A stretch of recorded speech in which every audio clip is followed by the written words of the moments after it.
Hi friends, welcome to crazy recipes. నేను మీ మాధురిని. ఇవాల్టి మన టేస్టీ రెసిపీ ఏంటంటే, మన ఇంట్లో పెరుగు మిగిలిపోతూ ఉంటుంది కదండి. అదేనండి, పుల్లటి పెరుగు మిగిలింది అని పడేస్తూ ఉంటారు కదా. అలా పడేసుకోకుండా ఈసారి నేను చెప్పినట్లుగా ఇలాగా మజ్జిగతోటి సన్న చక్రాలని, అంటే కారపూస అని అంటారు కొంతమంది జంతికలు అని అంటారు కదా, దాన్ని ఇవాళ మనం తయారు చేద్దాము. దీన్ని ఎలా తయారు చేసుకోవాలంటే, ముందుగా మనం ఒక వెడల్పాటి గిన్నెని కానీ లేకపోతే వెడల్పాటి బౌల్ని కానీ తీసుకోండి. దీంట్లోకి 2 కప్పులు బియ్యం పిండిని యాడ్ చేద్దాము. 2 కప్పులు అంటే అరకిలో బియ్యం పిండి. ఈ అరకిలో బియ్యం పిండిలోకి ఇక్కడ నేను 1.5 స్పూను ఉప్పుని యాడ్ చేస్తున్నాను. మనం పెరుగు చక్రాలని చేసుకుంటున్నాం, అందులో పుల్లటి పెరుగును వాడుతున్నాం కాబట్టి ఉప్పు కొంచెం ఎక్కువే పడుతుంది. అలాగే 1.5 స్పూను కారాన్ని కూడా వేద్దాము. ఉప్పు కారం 2 కూడా సమానమైన కొలతల్లోకి తీసుకోండి. ఇప్పుడు ఈ ఉప్పు కారం అంతా కూడా బియ్యం పిండిలోకి బాగా కలిసేలాగా కలపాలి. ఇక్కడ మీరు తడి బియ్యం పిండినైనా తీసుకోవచ్చు, లేదా పొడి బియ్యం పిండినైనా తీసుకోవచ్చు. బియ్యం పిండి మనకి ఏ కిరాణా కొట్లో అయినా ఈజీగా దొరుకుతుంది. ఇప్పుడు ఈ చక్రాలన్నీ కూడా మనకి బాగా బొరిగిడవాలంటే, అంటే కరకరలాడాలంటే ఇక్కడ నేను 2 స్పూన్లు వెన్నపూసని వేస్తున్నాను. ఈ వెన్నపూస లేదే అనుకోండి మీ దగ్గర, ఈ ప్లేస్లో నేతినైనా వేసుకోవచ్చు, లేదా కాగపెట్టిన 3 నుంచి 4 స్పూన్ల నూనెనైనా వాడచ్చు. ఇదంతా కూడా ఇలాగా బాగా కలిసేలాగా కలుపుదాము. ఇప్పుడు దీంట్లోకి మన ఇంట్లో మిగిలిపోయిన పుల్లటి పెరుగు ఉంటుంది కదా, దీని మొత్తాన్ని కూడా నీళ్ళనేది అస్సలకి వాడకుండా ఈ పుల్లటి పెరుగుతోటే కలుపుకోవాలి. మనం అరకిలో బియ్యం పిండిని తీసుకున్నాం కాబట్టి దాదాపుగా 1/2 లీటర్ పెరుగు పడుతుంది. ఈక్వల్ క్వాంటిటీస్ అన్నమాట. మీరు చూసుకొని కొంచెం కొంచెంగా కలుపుకోండి.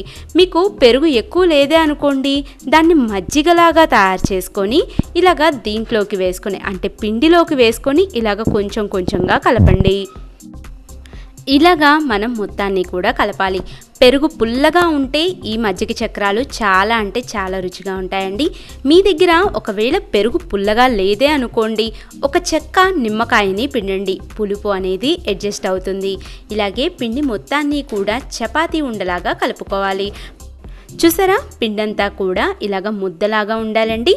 ఇప్పుడు ఈ పిండి ముద్దని మనం ఏం చేయాలంటే, ఇలాగా పెద్ద హోల్స్ ఉన్న చక్రాల గిద్దని తీసుకోండి. అంటే ఇట్లా ప్లేట్ ఉంటుంది కదా, చక్రాల ప్లేటు, దాన్ని తీసుకొని ముందుగా మనం తయారు చేసుకున్న ఈ పిండిని ఇలాగ ఉండలాగా తయారు చేసుకొని ఈ చక్రాల గిద్దలోకి వేసేసుకోండి. మీకు ఈజీగా దిగాలి అనుకుంటే 1/2 స్పూను నూనెని కానీ నెయ్యిని కానీ చక్రాల గిద్దలకి అప్లై చేయండి. అప్పుడు ఈజీగా మనకి కిందకనేవి దిగిపోతాయి. ఇక్కడ మనం పెరుగు చక్రాలని తయారు చేసుకుంటున్నాం కాబట్టి పిండి కరెక్ట్గానే ఉంది, మనకి నూనె అవసరం లేదు. ఇప్పుడు దీని మీద గట్టిగా మూత పెట్టుకోవాలి.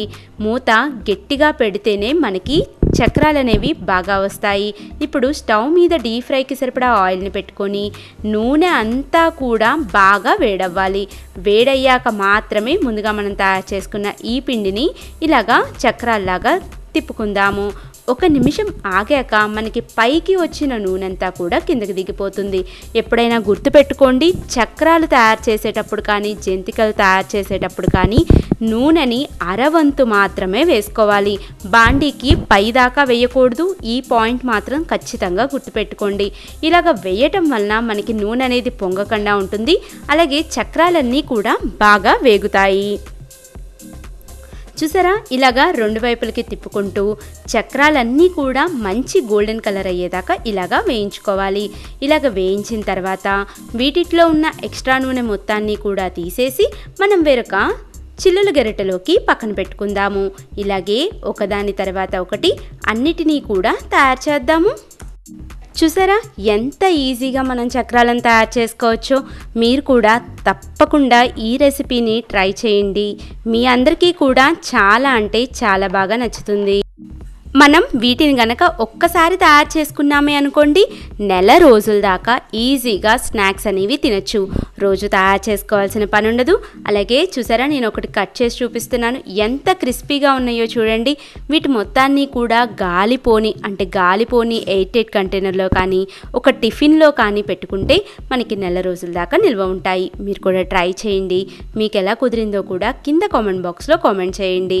అలాగే ఇంతవరకు కనుక మీరు మన ఛానల్ని సబ్స్క్రైబ్ చేసుకోకపోతే తప్పకుండా సబ్స్క్రైబ్ చేసుకోండి. పక్కనున్న గంట సింబల్ని కూడా నొక్కండి. అప్పుడు లేటెస్ట్ వీడియో అప్డేట్స్ అన్నీ అవైలబిలిటీలో ఉంటాయి. Thank you. Bye bye.